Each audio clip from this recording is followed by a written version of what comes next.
It's been 100 years since one of the last train robberies on the West Coast. The Tunnel 13 robbery, which took place today, killed 4 men in the Siskiyou Mountains 100 years ago. Newswatch 12's Luke Doughton was at a ceremony for the victims earlier today and is now at the Ashland Springs Hotel. Luke, you mentioned at 5 o'clock that this robbery brought about some changes to crime scene investigation. Can you tell us more about that?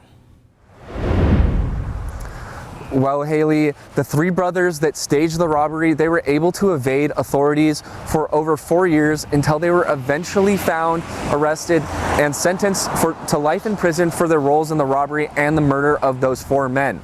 And now the 3 brothers, they weren't able to take a lot from the train, but they did leave behind a big scene.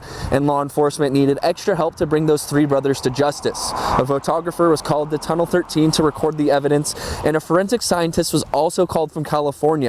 Anna Sloan is a curator of collections at the Southern Oregon Historical Society. She says the investigation helped advance the field of crime scene forensics.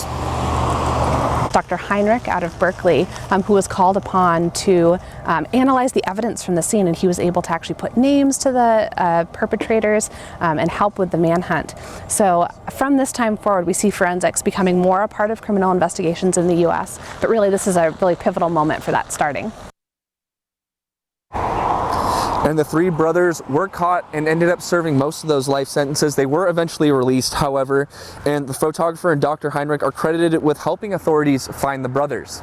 Now, here tonight at the Ashland Hills Hotel behind me, they are currently showing a documentary about the Tunnel 13 robbery, as well as they're going to have a panel discussion afterwards. And there's also an exhibit here with artifacts and records from the Tunnel 13 robberies.